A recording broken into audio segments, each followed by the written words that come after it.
수많은 실패 경험 끝에 만들어낸 개념이에요. 기존에 있는 자유파 진지에 스며들어서 이걸 오염시키고 변질시키는 쪽으로 전략 구사를 하게 됩니다.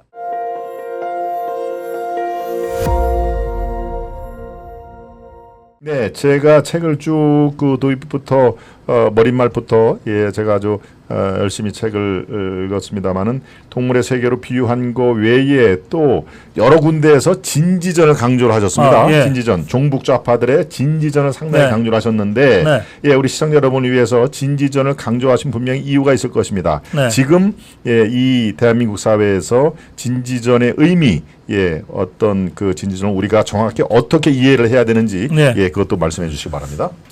우리 자유파가 박근혜 대통령을 뺏기고 감옥에 보내기까지 처참한 패배를 당했는데요.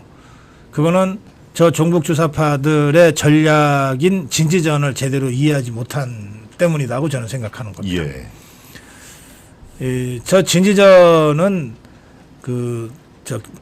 이 공산주의자들이 수없이 많은 이 체제 전복과 반란을 시도했는데 다 실패하는 과정에서 정말 수많은 실패 경험 끝에 만들어낸 개념이에요. 뭐냐면 칼 막스는 국가라고 하는 것은 자본가들의 그 집행위원회에 불과하다 이렇게 규정을 했어요. 실제 주인은 자본가라는 거예요. 그 국가는 수단에 불과하다. 네. 그래서 저 국가라고 하는 것은 그냥 한 줌의 무리밖에 안 되니까 다수의 프롤레타리아트가 일거에 일어나서 치면 그걸로 끝난다. 이렇게 가르쳤어요. 네. 그런 줄 알았어요. 공산당들이. 그래가지고 저 한 줌의 무리밖에 안 되는데 하고 자기들끼리 몇 명 모여갖고서 길거리에 바리케이트 치고 총 몇 정 탈취해갖고서 싸움을 해본 거예요. 그러다가 전부 다 도륙당하고 감옥 가고 그랬습니다. 그러니까 막상 붙어보니까 이 자본주의 국가라는 게 자기들 생각보다 훨씬 센 거예요. 네. 그래서 그러면 자기들의 원조인 칼 막스가 잘못된 것인가? 고민들을 많이 했습니다. 칼 막스가 잘못됐고 레닌이 잘못되지 않고서야. 네. 시키는 대로 싸웠는데 어떻게 우린 맨날 치냐. 그런데 아무도 용기 있게 야, 칼 막스가 틀렸어. 레닌이 틀렸어. 라고 주장하지 못하고 있었어요. 네. 그때 이탈리아의 그람시라고 하는 사람이 용감하게 나섰습니다. 이 사람이 이제 꼽추로 거의 평생 감옥을 살았는데 이탈리아 공산당이죠. 예. 공산당을 창당한 사람인데 이 사람이 수많은 실패 또 자기도 그 실패 때문에 감옥에 갇힌 거거든요. 그렇죠.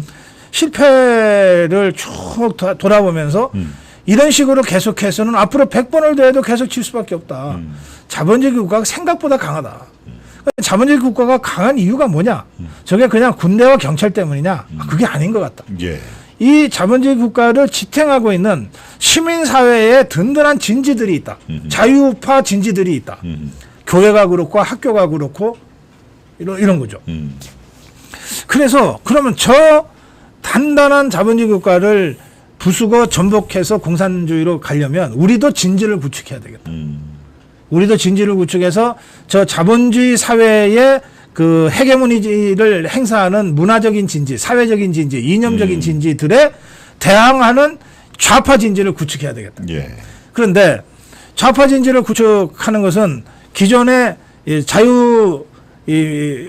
그 자유민주주의 사회의 진지들을 그냥 놔두고 따로 구축할 수도 있지만 이 기존의 진지에 살며시 스며들어서 이거를 좌파 진지로 바꾸는 것도 마찬가지야. 예. 그래서 따로 진지를 만들기 이전에 기존에 있는 자유파 진지에 스며들어서 이걸 오염시키고 변질시키는 쪽으로 전략 구사를 하게 됩니다. 그걸 진지전이라고 그래요. 예. 우리나라에서는 그 진지전 전략이 1980년대 중반에 주사파들의 공식 입장이 돼요. 그 당시에는 진지전이라는 단어를 몰라가지고 진지전이라는 말을 쓰지 않고 뭐라 그러는가 하면은 현장으로 간다. 하방한다. 네, 하방. 이렇게들 떠들었어요. 우리 김 박사도 그 시절에 학교를 다니셨으니까. 네, 그렇습니다. 예, 그런 말들 많이 한 거 들으셨을 거예요. 그렇습니다. 예. 그래서 어느 날 같이 뭐 그냥 노동 현장을 가거나 농촌 현장을 가거나. 노말이라고 그랬죠, 노말. 그런데 그걸 넘어서 예. 노동자 투쟁, 농민 투쟁만 있는 게 아니다. 이제 이념 투쟁도 있고 문화 투쟁도 있다. 그러면 문화 진지, 이념 진지 쪽으로도 들어가야 될 거 아니에요. 그렇습니다. 그래서 이 종북 주사파들이 고시 공부를 해요. 그래가지고 뭐 연수원에 들어가서 검사가 되거나 그렇죠. 판사가 됩니다. 네. 또 열심히 공부를 해서 신문사에 가고 방송국에 갑니다. 예. 열심히 공부를 해서 국가고시 시험 봐가지고 패스해서 의사가 되고 약사가 되고 교사가 되는 거예요. 네. 이렇게 우리 사회의 거의 모든 이 문화적인 진지에 스며들어가요. 교회, 사찰 쪽으로도 스며들어갑니다. 그렇죠. 종교. 네. 그래가지고 스며들어 가서 처음에는 이게 다수가 아니라 소수잖아요. 네. 스며들어 가서 착한 짓을 합니다. 음. 한 10년, 20년. 아주 착한 짓을 해요. 교회들 나가면 교회 열심히 나가고 예. 그리고 봉사활동 열심히 하고 학교에 가면 애들 안 때리고 부모들이 갖고 오는 촌지봉투 안 받고 그렇죠. 전교죠. 예?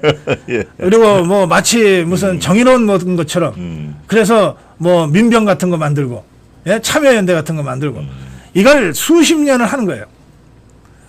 그렇게 해서 마침내 그 분야에서 자기들이 헤게모니적 존재가 됩니다. 예. 패권적 존재가 된 그 순간 이제 권력을 행사하게 돼요. 그렇죠. 그리고 이 진지들이 우리 사회에 그러니까 80년대 중반부터니까 지금 얼마입니까? 한 40년 되잖아요. 그렇습니다. 네. 이 40년 동안 이 진지에 끊임없이 스며들어가고 재생산을 해서 지금 학교 현장은 바로 이자들, 종북주사파들이 헤게모니를 학교 현장에서 잡고 있어요. 또 방송도 종북주사파들이 헤게모니를 잡게 그렇습니다. 됐어요. 네. 이런 식으로 진지구축을 해왔어요. 그럼 지금 우리가 이재명이 감옥 보낸다고 싸우면 이기는 거냐? 문재인이 감옥 보낸다고 종북주사파 세력이 그러면 무너지는 거냐? 그거 아니에요. 이것들은 그냥 드러난 그냥 여러 그 허수아비들 중에 하나고 실제로 이 진지를 다시 우리가 깨뜨리거나 접수해서 개조하지 않으면 여전히 우리 사회에는 종북주사파들이 아무리 정권이 바뀌어도 예. 아무리 윤석열 대통령이 들어서도 KBS나 MBC나 이런 방송은 여전히 종북주사파 편향 방송을 하는 거예요. 학교 현장은 여전히 좌편향 역사를 가르치는 거예요. 그러니까 이 진지전이 그렇게 위험한 것이고 우리 입장에서는 그렇게 위협적인 것이고 따라서 이 진지전 전략에 우리가 정말 현명하게 전략적으로 잘 대처하지 않으면 정권 잡았다 이겼다 방심하다가 또 뺏긴다. 예. 예, 그런 점에서 제가 이 좌파들 그람시로부터 시작된 좌파들 그리고 80년대 중반 이후에 한국 사회를 침투한 종북주사파들의 주 전략인 진지전을 정확하게 이해하고 그것에 올바른 정치 노선으로 대처해야만이 네. 이 종북주사파 북한 공산당과의 체제 경쟁에서 궁극적 승리를 끌어낼 수 있다. 예. 그렇게 문제 제기를 합니다. 그렇군요. 네.